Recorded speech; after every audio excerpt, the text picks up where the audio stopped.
Sem mais delongas, vamos à pregação da palavra de Deus. Eu louvo o nome de Jesus Cristo, porque estamos em uma série em o livro de Provérbios que está nos ensinando a viver a vida para o louvor da glória de Deus. 5 domingos em que nós estamos vendo, observando, aprendendo e absorvendo aquilo que Deus tem ministrado em nossas vidas através do livro de Provérbios. O livro de Provérbios não é um livro de manual para o sucesso. O livro de Provérbios não são 7 passos para uma vida feliz. Na verdade, o livro de Provérbios é para revelar Cristo como a sabedoria de Deus e fazer com que as nossas vidas sejam modeladas a partir da sabedoria de Cristo. O livro de Provérbios tem uma finalidade: nos mostrar que o homem, em sua máxima potência, em sua máxima inteligência, diante de Deus, ele continua sendo finito. E Deus, em sua grandeza, em sua divindade, Ele nos mostra que a verdadeira sabedoria não é um conjunto técnico de teorias. A verdadeira sabedoria é uma pessoa, e é Cristo. E a partir de Cristo, Deus, tão grande, deseja que as nossas vidas sejam modeladas a partir da sabedoria do alto.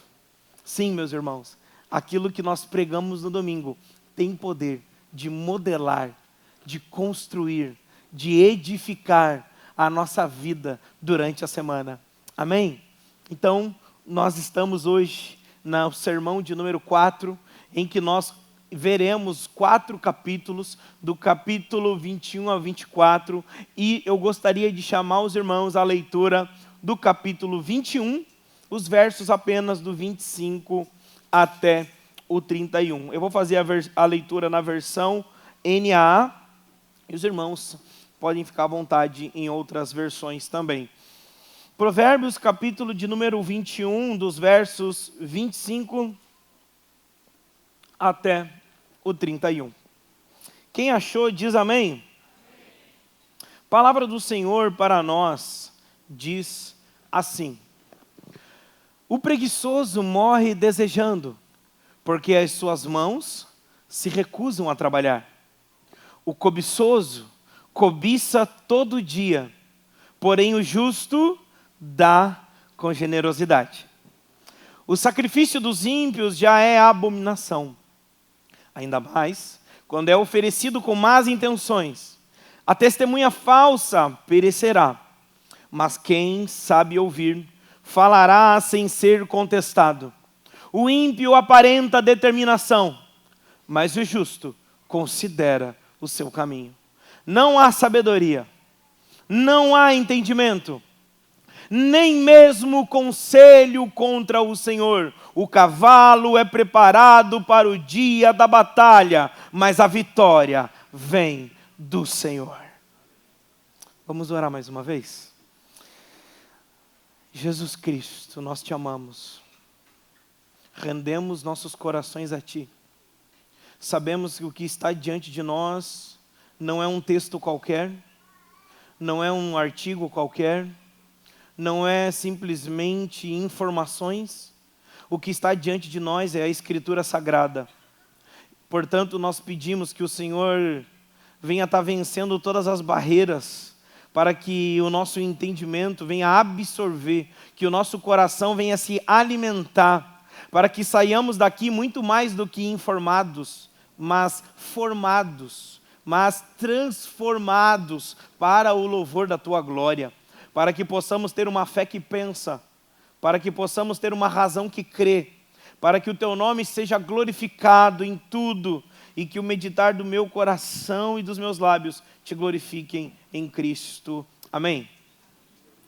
Queridos, será que a Bíblia fala sobre trabalho, riqueza e justiça? Será que a Bíblia fala sobre o que nós devemos trabalhar, o que é o trabalho, como devemos trabalhar, o que são as riquezas, quais são as finalidades delas, O que é justiça e como ser uma pessoa justa? Será que a Bíblia fala sobre isso? A verdade é que muitas das vezes, mesmo sem dizer em voz alta, nós temos um pouco de receio em afirmar, em responder essa pergunta. Durante muito tempo, muitos reduziram a fé a um bilhete de entrada para o céu, esquecendo que Deus promete não apenas um novo céu e uma nova terra, e isso é maravilhoso, mas que Deus, ao criar essa terra, nos deu uma missão de cultivá-la e de guardá-la. Nós precisamos entender que Deus fez essa terra com um propósito e colocou ali a humanidade para cultivá-la, para ordená-la e para refletir a sua glória desde os trabalhos mais incríveis, difíceis, espetaculares, como também nas tarefas mais ordinárias, previsíveis e corriqueiras. Deus, meus irmãos, está nos ensinando, através desse recorte de provérbios, a nos relacionar com o trabalho, com a riqueza e com a justiça para a glória de Deus. Se no capítulo de número 1 de Provérbios, até o capítulo de número 9, nós aprendemos sobre a diferença entre sabedoria e informação. Nós aprendemos que nem todos que têm muita informação são sábios. Nós aprendemos, por exemplo, de um dado muito específico. Em 2023, o CEO da Google disse que até o ano de 2023, o ser humano, a humanidade tinha gerado 5 exabytes de informações. No entanto, isso até 2023. No entanto, hoje em dia, em apenas 2 dias, a humanidade gera 5 exabytes. Você tem noção disso? É muita informação. Só que ao mesmo tempo que cresceu em informação, nós também nos crescemos em petulância. Vivemos dias em que o filósofo Chesterton disse que chegaria o dia em que temos que provar para a humanidade que grama é verde, que amarelo é amarelo, que preto é preto, branco é branco. Chegou esse dia, o avanço da informação, o acúmulo da informação não nos tornou mais sábios. Aprendemos no livro de Provérbios que sabedoria não está ligada ao acúmulo de informação, mas à capacidade, rokma no hebraico, a capacidade de aplicar, de articular, de trazer personificação, de conseguir colocar em prática os decretos divinos na vida corriqueira. A vontade divina na segunda-feira, na terça-feira, na quarta-feira. A sabedoria, segundo a Bíblia, não é para ser exibida, não é um palco de entretenimento. A sabedoria divina é para ser vivida na vida corriqueira, na vida previsível, na vida ordinária, na maneira como você fecha o negócio, como você contrata. Sim, meus irmãos, o Deus que nos reúne nos domingos para levantar as nossas mãos em adoração, a olharmos uns aos outros ao canto congregacional, também é o mesmo Deus que nos envia para o escritório, para a mesa, para a planilha, para os clientes difíceis, para o funcionário endemoniado, para o patrão doido. Nós somos enviados à vida real. E a espiritualidade cristã tem pés de barro, tem pés que pisam realmente nessa terra.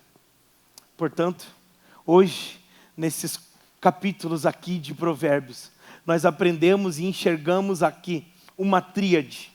Tremper Logman, junto com Bruce Aldick e Kaidner, eles, de forma unânime, eles chamam essa estrutura de Provérbios como uma coleção sapiencial real, orientada pela ideia do governo de Deus sobre o trabalho humano. É aqui em que o livro aflorece a ideia da ética no trabalho, diligência versus preguiça, mordomia dos bens, riqueza versus ganância, e justiça, que é a maneira como nós aplicamos a riqueza e a nossa maneira de trabalhar e conquistar os recursos. Estamos juntos?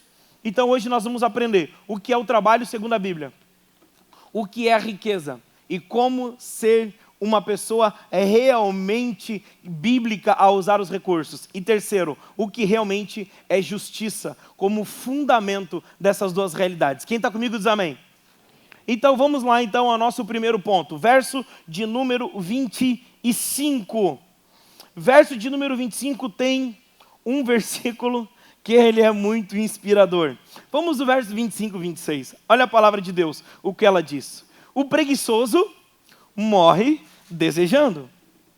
Passou a se desviar em duas direções, igualmente, morre desejando, porque as suas mãos se recusam a trabalhar. Já o cobiçoso cobiça todo dia, porém o justo dá com generosidade. Aqui nós temos a relação de uma pessoa citada aqui, ela é preguiçosa.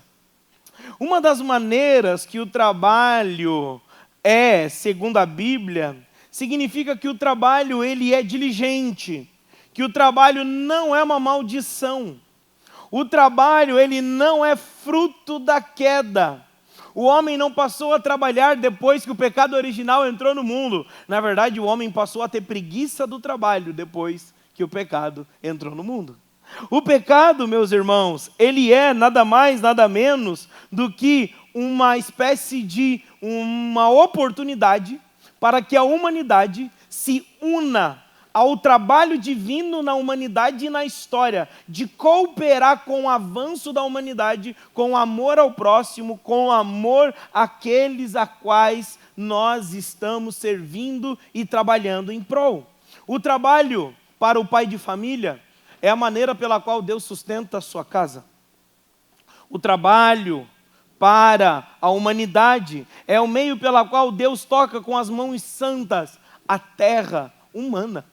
O trabalho, segundo a Bíblia, não é fruto da queda, é uma oportunidade para que nós possamos nos unir ao Deus que trabalha até agora. Jesus disse: eu trabalho porque o meu Pai trabalha até agora. Só que o grande inimigo do nosso entendimento do trabalho se encontra naquilo que o sábio, no capítulo de número 21, no verso de número 25 que fizemos a leitura, o grande inimigo do trabalho é a preguiça. Nós temos o outro grande inimigo que nós vamos entrar. E a preguiça, meus irmãos, ela é nada mais, nada menos do que um ponto de partida para que todas as coisas que Deus nos confiou sejam abortadas. A preguiça, meus irmãos, ela não é um problema genético. A preguiça, meus irmãos, não é falta de motivação. A preguiça não é um problema emocional. A preguiça não é um problema temperamental. A preguiça é um problema ontológico, a preguiça é um problema antropológico que revela o quanto Deus trabalha e também revela o quanto nós, caídos, ainda não confiamos plenamente no Deus que, mesmo sendo Deus, trabalha até agora. A preguiça, meus irmãos, é efeito da queda. Por isso que, se nós estamos diagnosticando que um dos grandes inimigos do entendimento correto do trabalho é a preguiça, nós precisamos entender que a raiz do problema da preguiça não é falta de motivação, não é falta de pensar positivo. Chegar para o preguiçoso e falar: você precisa pensar positivo. Na verdade, o que o preguiçoso precisa é de conversão. E nós, cristãos, precisamos entender que Deus nos chama a trabalhar. Deus nos chama a trabalhar junto com Deus nessa terra. O trabalho para nós é uma bênção. O trabalho para nós é alegria. Os sacrifícios que tem no trabalho para nós é uma grande oportunidade de lembrarmos do sacrifício de Cristo. Eu lembro de uma história muito importante que aconteceu no chamado de João Calvino. João Calvino, o grande reformador, o grande sistematizador das doutrinas da Reforma Protestante, teve um momento na vida dele que ele queria ficar apenas entre os livros, e ficar apenas estudando, e ficar apenas no seu habitat natural, no seu lugar de conforto, no seu lugar onde todas as coisas cooperam para o bem daquele a qual controla todo o ambiente. Ele queria ficar confortável, ele queria não ser atrapalhado, ele queria poder focar apenas nos estudos e ficar num lugar confortável. Aí Deus levanta Guilherme Farrell e dá uma palavra divina para ele dizendo: que Deus amaldiçoe o seu descanso. Que Deus, João Calvino, amaldiçoe o seu descanso. Que Deus amaldiçoe a sua vida. Dessa forma, João Calvino é despertado para pastorear a igreja e assumir o trabalho de pastorear uma congregação, sair do lugar de conforto, sair do lugar onde todas as coisas ele tinha o controle, e Deus usa essa palavra dura para que este homem possa escrever doces palavras e pastorear a igreja. Nós vivemos numa época em que as pessoas desaprenderam a sofrer. Desaprendemos uma palavra, resistência. Nós desaprendemos. Um dos frutos do Espírito em Gálatas capítulo de número 5, e eu vou te provar na Bíblia isso. Gálatas capítulo de número 5 tem a lista dos frutos do Espírito Santo. E um dos frutos do Espírito Santo é longanimidade. Sabe o que é longanimidade? É a capacidade de sofrer por um longo período de tempo e ainda assim se manter fiel. E você sabe o que é benignidade? É a capacidade de fazer o bem, continuar fazendo o bem, mesmo quando todos lhe fazem mal. Longanimidade é fruto do Espírito, é a capacidade de continuar em um estado de sofrimento, permanecendo fiel, sacrificando, fazendo tudo aquilo que é necessário para cumprir a vontade do Senhor. Preguiça, meus irmãos, é falta de fé, é falta de evangelho, é falta de conversão. Por isso que Deus quer nos tornar homens que são trabalhadores. Mas deixa eu te falar uma coisa, muitas das vezes nós somos muito trabalhadores. Nós acordamos cedo, vamos para os nossos trabalhos, dormimos tarde porque trabalhamos até tarde. Pastor, nessa aí eu dei cheque, glória a Deus, pastor. Enquanto você falava que tem que trabalhar, que tem que sofrer mesmo, que tem que sacrificar, pastor, eu estou dando cheque em tudo isso. Eu acordo cedo, eu durmo tarde, eu estou trabalhando. Mas pastor, quando eu pego uma Bíblia, eu fico 2 minutos e já durmo. Irmãos, preguiça. Nós temos que entender o trabalho santo de ler a palavra de Deus, de pregar a palavra de Deus, de discipular, de ser discipulado. Nós nos tornamos preguiçosos com as coisas de Deus. O culto cristão, quanto mais ele tem, por exemplo, momentos de orações mais longas, leituras mais longas de texto, a gente muitas vezes voluntariamente já fica assim: meu Deus, vai ler muito, vai orar muito, ai meu Deus, a gente vai ler muito a Bíblia, a gente vai orar muito no culto, ai meu Deus, e o meu almoço, agora 12:30 que eu tenho que, e meu Deus do céu, e a gente sempre está com preguiça das coisas de Deus. A gente também tem que entender que Deus quer aplicar trabalho, nos tirar da inércia das coisas de Deus, de nos ensinar a nos unir com o trabalho de Jesus. Se Jesus trabalha até agora, devemos nos unir com Jesus. E nos unir com Jesus é nos unir com a vontade de Deus revelada na Escritura. Irmãos, é tempo de nós pararmos de termos preguiça de lermos capítulos inteiros da Bíblia. Nós não podemos ter preguiça da oração, não podemos ter preguiça da leitura bíblica, nós não podemos ter preguiça de comunhão, preguiça de culto, preguiça de vigília. Nos tornamos uma geração preguiçosa. Tão preguiçosos que descontam a sua preguiça trabalhando muito e achando, porque trabalha muito, está justificando a falta de oração, de comunhão e de palavra. Irmãos, Deus quer nos ensinar a sermos trabalhadores, sair da preguiça. É necessário nos envolvermos com a obra do Senhor.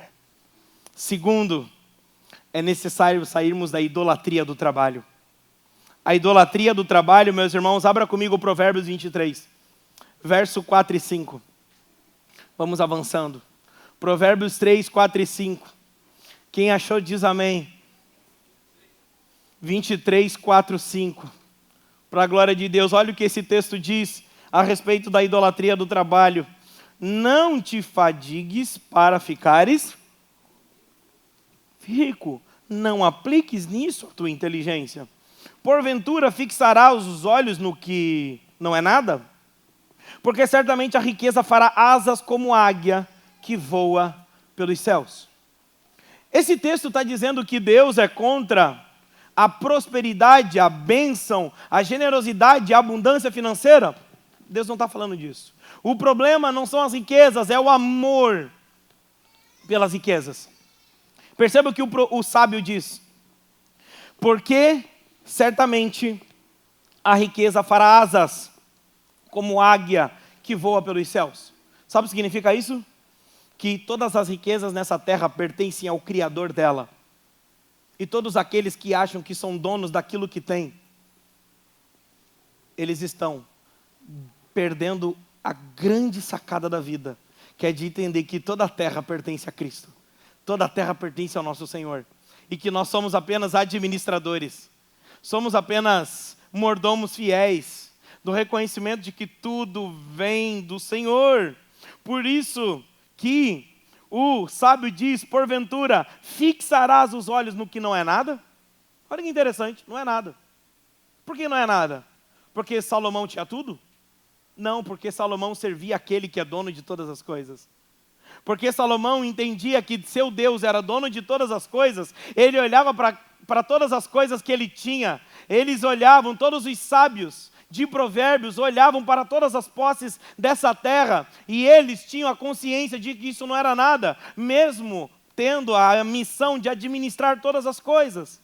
Por isso que Deus, meus irmãos, quer nos ensinar a não amar as riquezas, mas amar o Deus que é rico em misericórdia, é achar no Evangelho o tesouro do nosso maior valor, a olhar para Cristo como a nossa pedra preciosa, a olhar para a história, para a palavra, para a oração, como as verdadeiras riquezas nessa terra, e usar os nossos recursos para a glória de Deus. E com isso nós entramos na consciência de como nós devemos pedagogicamente usar as riquezas para a glória de Deus. Se o trabalho não é fruto da queda, se o trabalho ele é uma vocação divina, a qual nós nos unimos na missão de Deus para poder continuar trabalhando junto com Deus nessa terra, nós precisamos entender que Deus nos tira da preguiça e Deus também nos tira da idolatria do trabalho. E qual é o problema da idolatria do trabalho? É que nós, queridos irmãos, é que nós olhamos para o trabalho como identidade, como valor. Se tirar o seu trabalho de você, se tirar o que você tem hoje, como você se verá diante de Deus? Se tirar hoje o seu trabalho das suas mãos, como que você se verá diante de Deus? Deixa eu falar uma coisa, o trabalho não define a sua identidade. O que você faz não determina quem você é aquilo que a Bíblia diz que você é, e você é filho amado de Deus. Nós não somos o que fazemos, nós não somos, por exemplo, diante de Deus, na hora que eu for orar, eu chego diante de Deus e falo, ei Deus, eu sou o pastor Luiz. Eu pastorei uma igreja reformada em Balneário Camboriú. Por favor, me ouça que eu venho orar agora diante de ti. Deus vai olhar para mim e falar, seu petulante, sai daqui, cara. Diante de Deus eu não sou o pastor Luiz. Diante de Deus você não é um empresário de sucesso. Diante de Deus você não é aquilo que você faz. Diante de Deus você é aquilo que Cristo fez por você, de te tornar escravo a filho, de te tornar inimigo a amigo de Deus, de te tornar estrangeiro, família de Deus. Diante de Deus não somos o que fazemos, somos o resultado daquilo que Cristo fez na cruz. Somos filhos de Deus. Ele nos ouve por causa disso. Logo, isso é libertação e liberdade. Ô glória, esse é o culto de libertação. Irmãos, deixa eu te dar uma palavra de libertação aqui poderosa. Quando nós não somos definidos pelo que temos, o que temos não tem poder de ditar o nosso humor, de ditar nossas motivações, de ditar o ritmo da nossa vida. O que dita o ritmo da nossa vida não é o faturamento do mês, o que dita o ritmo da nossa vida é Cristo Jesus na cruz do Calvário. Por isso nós precisamos entender. Por isso que a igreja é o lugar onde todos reunidos, diferentes classes sociais, diferentes gostos, pessoas que muitas vezes, se não fosse pela igreja, não seriam nem amigos, nunca seriam nem conhecidos. Mas esse é o milagre da igreja, essa é a dádiva de ser igreja. A igreja é o lugar que Deus reúne pessoas que não seriam nem amigos, para se tornarem muito mais do que conhecidos, mas amigos, irmãos, filhos de Deus, família do corpo de Cristo. Então, como lidar com as riquezas? Como lidar com as riquezas? Olha o que o texto bíblico nos diz, queridos. Olha o que o texto bíblico nos diz. Nós temos ali em Provérbios 10, 22. Eu quero me emprestar disso. Provérbios 10, 22, depois vou ler Provérbios 17 e 16. Nós temos esses dois provérbios muito importantes aqui. Olha o que a Bíblia diz. Provérbios 10, 22, quem achou diz amém. A bênção do Senhor é que enriquece e não traz consigo dores. Provérbios 17, 16. De que serve o dinheiro na mão do insensato, se ele não quer adquirir sabedoria? Irmãos, riqueza não é maldição. Agora choquem. Dinheiro também não é bênção. Calma, calma, calma. Eu quero te ensinar, biblicamente, a olhar a riqueza. Uma das maiores falácias da teologia da prosperidade, que com a graça de Deus nós não acreditamos nessa igreja, amém? Uma das maiores falácias da teologia da prosperidade é olhar para o recurso e dizer, isso é bênção. O que é bênção?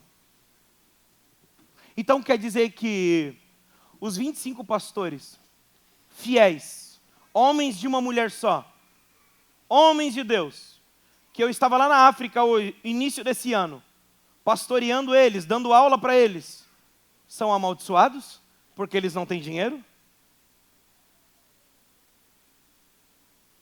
Como? Que dinheiro é sinal de bênção?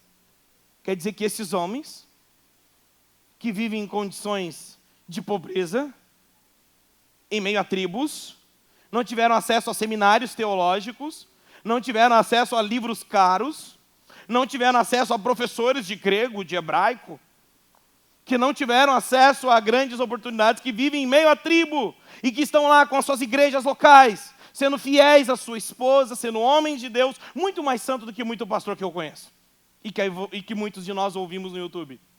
Muito mais santos, homens de Deus. Quer dizer que eles são amaldiçoados porque eles não têm dinheiro? Olha a lógica que Satanás colocou na igreja do Brasil, que ter dinheiro é sinal de bênção. Muitas das vezes, o recurso, ele vem para revelar qual é o verdadeiro ídolo do nosso coração. Muitas vezes, o ter muito dinheiro não é sinal da aprovação divina. Na verdade, é Deus te ensinando a não confiar nelas. E de que você é dispenseiro de todas elas, para que você possa de forma sábia administrar, para se unir no trabalho do reino de Deus, no avanço, na cooperação do reino de Deus. E ao saber disso, de que o dinheiro, meus irmãos, as riquezas não estão na categoria da bênção e da maldição. O dinheiro e as riquezas não estão na categoria da bênção e da maldição. Quem ensinou isso é a teologia da prosperidade, a qual o seu pai é Satanás. O pai da teologia da prosperidade é Satanás, que julga as pessoas. Aquela pessoa é muito abençoada. Por quê? Porque trocou de carro, porque comprou uma casa, porque fez... Aquela é uma pessoa abençoada. Irmãos, aonde nós iremos parar? Nos tornamos materialistas. Nos tornamos pessoas com uma fé totalmente material. Julgamos as pessoas. Ah, aquela pessoa usa o Loro Piano, então aquela pessoa é uma bênção. Ah, aquela pessoa usa Renner Riachuelo, é mais ou menos abençoada. Pelo amor de Deus, aonde que nós iremos parar? Áreas VIPs dentro da igreja, congressos de como adquirir mais riquezas dentro da igreja. Comunhão virou networking.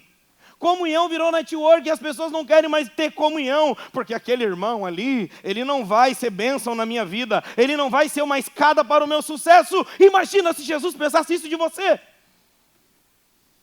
Você pobre, pecador, cego, nu. Você que não fez nada para merecer a salvação. Imagina, você, eu, nós, juntos, não tínhamos nada para dar, para valer a pena Deus matar o seu filho por amor a nós. Essa lógica do networking tem que ser cessada nas igrejas. É necessário nós voltarmos a ter comunhão com pessoas que não vão nos dar nada em troca. Muitas vezes só trabalho. Porque isso é comunhão. Isso é igreja. Isso é família. É sangrar nas relações. É amar mesmo quando a pessoa não merece. Isso é ser igreja. É vir e congregar, não porque tem famoso A, famoso B. É congregar em uma igreja porque somos unidos pelo Deus da igreja, Jesus Cristo. É necessário nós voltarmos a isso. Por isso riqueza não é bênção e nem maldição. Riqueza, segundo a Bíblia, é apenas recurso. Apenas recurso. A igreja de os macedônios, eles tinham pouco. E a Bíblia diz que eles romperam, transbordaram, mesmo tendo pouco, em abundância e generosidade, para enviar ofertas à igreja de Jerusalém. Uma igreja pequena, com poucos recursos. Deus olha e fala, generosos. A oferta da viúva, generosa. Você é generosa, porque a lógica divina está não no quanto temos as riquezas, mas o quanto amamos a Deus. Você deseja ter riqueza para usar para a glória de Deus? Ou você deseja ter riqueza para usar para a glória de Deus, porque no fim das contas você quer ser aquele cara que vai abençoar os outros? A finalidade de ter muito para ajudar é a finalidade do que ter muito? Essa é a tônica? Muitas das vezes até a nossa generosidade é transvestida de idolatria aos recursos. Eu quero ter muito não porque a finalidade de tudo é simplesmente ajudar e ser generoso, mas é porque eu também quero comer do melhor dessa terra. Irmãos, entendam uma coisa. Deus quer nos ensinar a não adorar as riquezas. Sabe com qual objetivo? Para que Ele possa nos confiar a elas. Para que possamos não ser dominados por elas, mas para que elas sirvam os propósitos de Deus nessa terra. Missões, nunca mais faltaria dinheiro para missões e plantação de igreja. Nunca mais faltaria recurso para pastores deixarem de pastorear suas igrejas, para terem que ficar se desdobrando em vida bivocacionada. Isso nunca mais aconteceria. Igrejas seriam sustentadas, orfanatos não existiriam porque as igrejas conseguiriam ajudar, iriam cuidar, as famílias iam acolher. O problema da pobreza, meus irmãos, não é a falta de recurso, é a falta de generosidade de pessoas que estejam capazes e dispostas de entender que aquilo que Deus lhe confiou não é seu, é apenas eu sou mordomo daquilo que Deus me deu. Não faltaria mais, não faltaria mais. A gente acha barato comer num restaurante caro feito por um bom chefe. E acha caro, muitas das vezes, ofertar na vida de quem precisa. Deus quer nos ensinar a lidar com os nossos recursos. Deus quer nos ensinar a lidar com as riquezas, para o louvor da glória dEle. Estava conversando, explicando para um pastor lá da igreja do Tennessee, que eu estive início desse ano, na Cedar Springs, a igreja acompanhou, e ele é responsável pela parte financeira da igreja.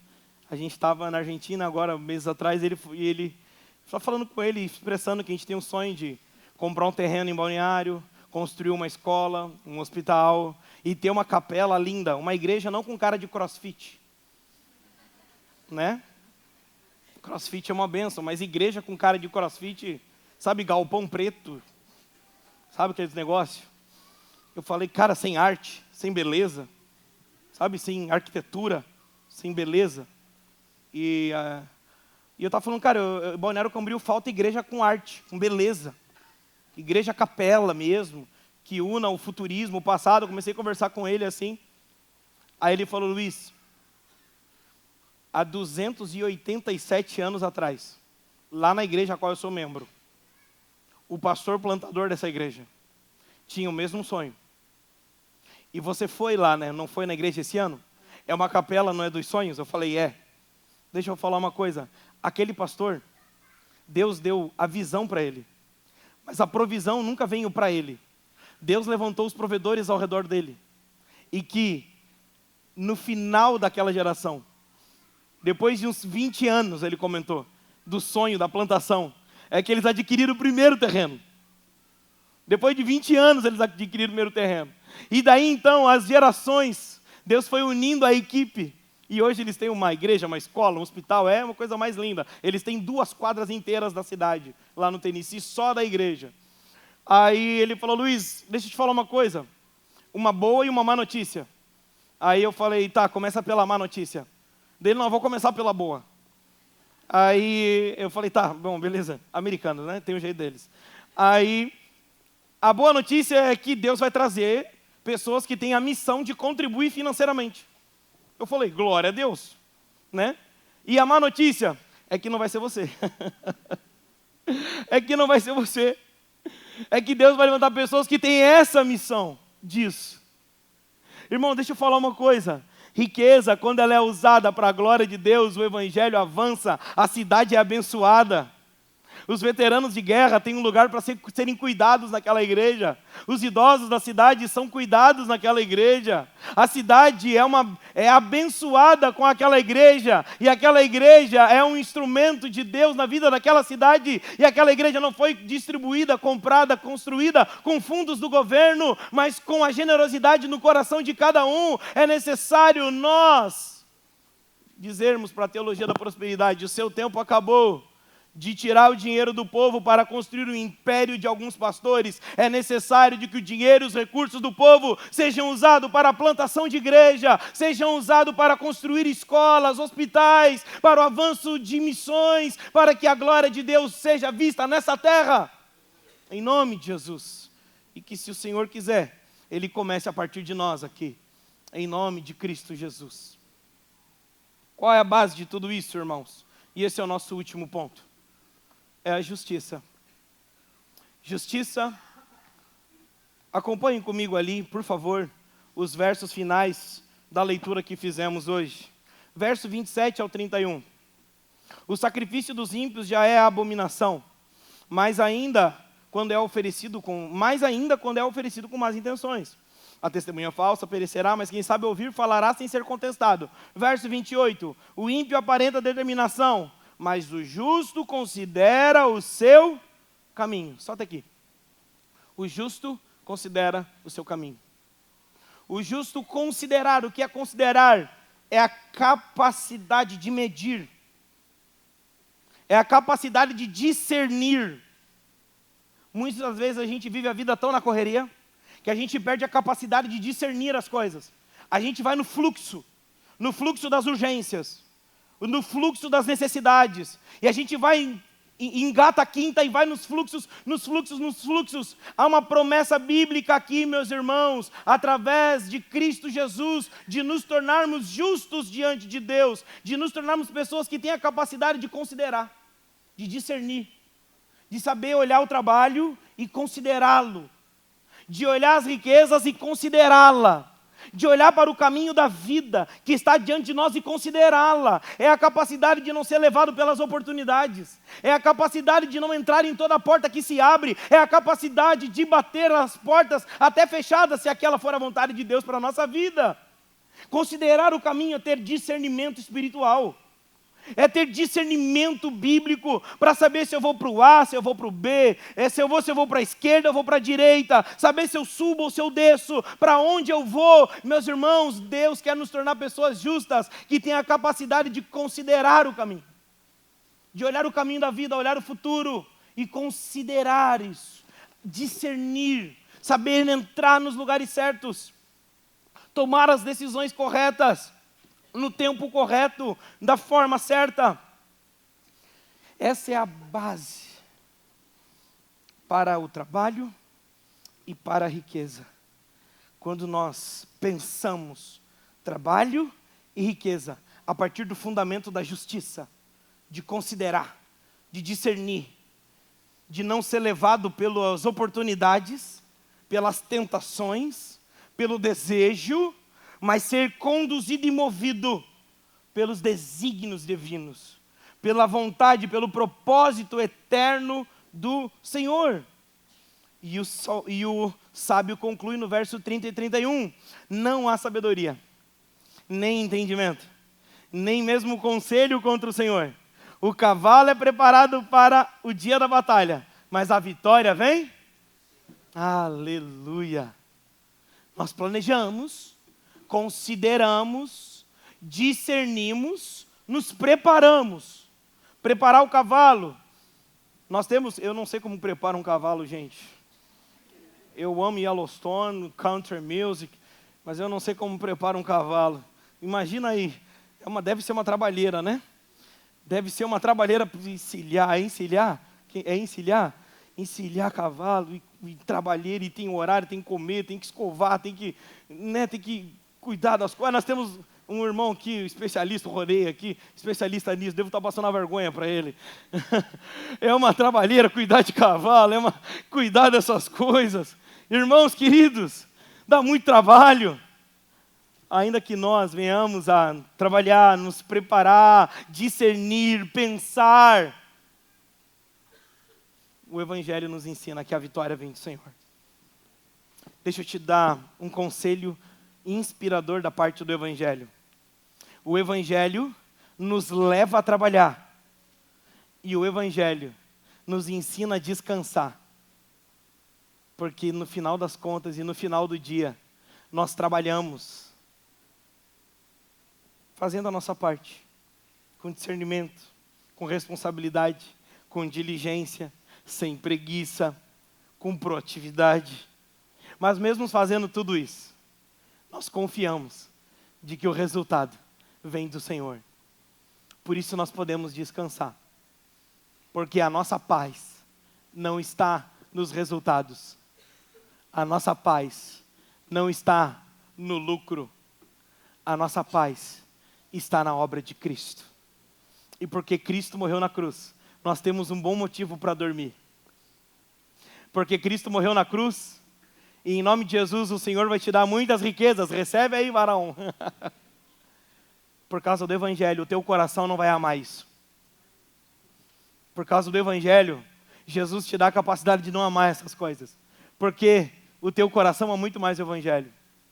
E se hoje você está enfrentando momentos de necessidade financeira, de dificuldades, deixa eu te falar uma coisa. Jesus te coloca para descansar, sabendo que Ele é seu Pai, que Ele é o seu irmão mais velho, e que Ele é a imagem do Pai, e como a imagem perfeita do Pai, Ele te cuida, Ele te protege, e Ele te abre as portas necessárias, e Ele te coloca para descansar, te fazendo entender de que no final das contas, meus irmãos, todas as coisas cooperam para o bem daqueles que amam a Deus e que são chamados segundo o seu propósito. Se é todas as coisas, são todas as coisas. Até a abundância, como também a escassez. Deus nos ensina a lidar com o trabalho, com a riqueza, a partir da justiça de Cristo. E a partir da justiça de Cristo, nós trabalhamos para a glória de Deus. Conquistamos riquezas para a glória de Deus e vivemos a vida libertos das aprovações humanas, porque a nossa identidade está firmada como filho de Deus. Amém? Que em nome de Jesus, saiamos daqui encorajados e inspirados a trabalhar, a conquistar. Homens, não tenham preguiça de trabalhar. Não tenham preguiça de trabalhar. Mulher, se você tem um homem preguiçoso dentro de casa, confronte o seu pecado pelo nome. Não deixe homem ser preguiçoso. É necessário nós não sermos preguiçosos. Não podemos usar tudo isso como desculpa para não trabalhar. Amém? E homem, não deixe a sua esposa ter preguiça de buscar a Deus. Amém? Minha irmã, você achou que ia ficar, né? As irmãs aqui, ó.